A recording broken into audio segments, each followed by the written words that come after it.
PneumoEnteritis of ruminants. So the general characteristics of the adenovirus is it's a linear double-stranded DNA, it's non-enveloped, it has its own viral polymerase which has a strong CPE. It is very widespread, it's used by vectors, and there's also frequently asymptomatic infections. There are also cross-reactions between the genus. So you can have genus mastadenovirus, genus adenovirus, aviadenovirus, C.adenovirus, testadenovirus, and ictadenovirus. Pneumoenteritis of calves. So it's a mild disease. It affects calves from the age of 1 to 4 months old with respiratory and enteric symptoms such as nasal discharge, cough, and diarrhea. In adults, it's subclinical. The etiology of the disease, it's the mast adenovirus genus. So you can have bovine mast adenovirus A, also known as bovine adenovirus 1, bovine adenovirus 3, and C is bovine adenovirus 10. This is the most serious strain. And then you can also have ovine mast adenovirus A, which is known as bovine adenovirus 2, or human mast adenovirus C, which is bovine adenovirus 9. The adenovirus genus is now called the Bartha adenovirus genus. So bovine Bartho-adenovirus A is now bovine adenovirus 4, 5, and 6. Bartho-adenovirus B is bovine adenovirus 6, and Bartho-adenovirus C is bovine adenovirus 7.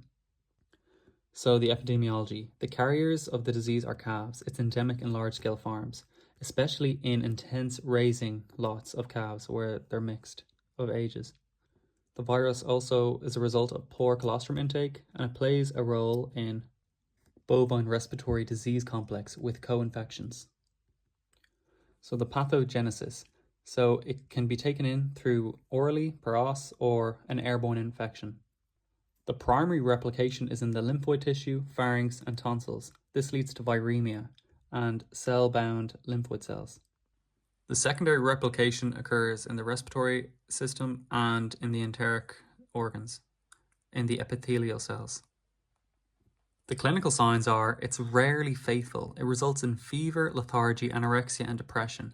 The respiratory symptoms are a dry cough, nasal discharge, and it's more severe in a co-infection, as you can get pneumonia and bovine respiratory disease complex. And the enteric part of the disease is it causes diarrhea. It affects calves that are 6 to 8 weeks old, and the incubation period is 1 to 7 days. The pathology of the disease is it causes intralobular interstitial pneumonia, enteritis by osmotic diarrhea, and proteinuria. Bovine adenovirus 10, which is the most extreme strain, causes hemorrhages and necrotic enteritis. The treatment is a supportive and symptomatic treatment and antibiotics against secondary co-infections. For the diagnosis, you can isolate the virus in the kidney cells, especially the mast adenovirus, and the testicular cells for the Bartha adenovirus. You can also detect the virus through the clinical signs and the post-mortem lesions. The virus can be detected through a PCR, an ELISA test, and IF.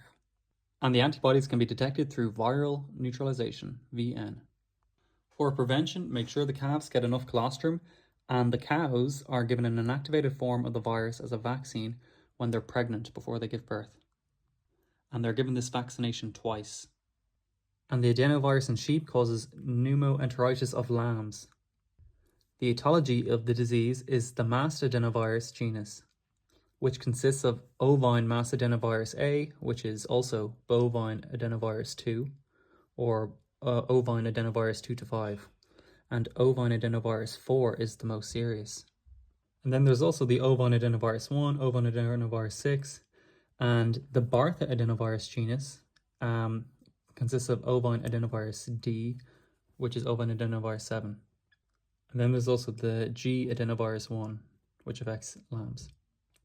Everything is the same as adenovirus in calves, except the respiratory signs are more common. For the epidemiology, the disease is found in intensely kept fattening lambs and in young ewes for their first pregnancy. The clinical signs are it affects lambs from 3 to 4 weeks old, and it has respiratory symptoms.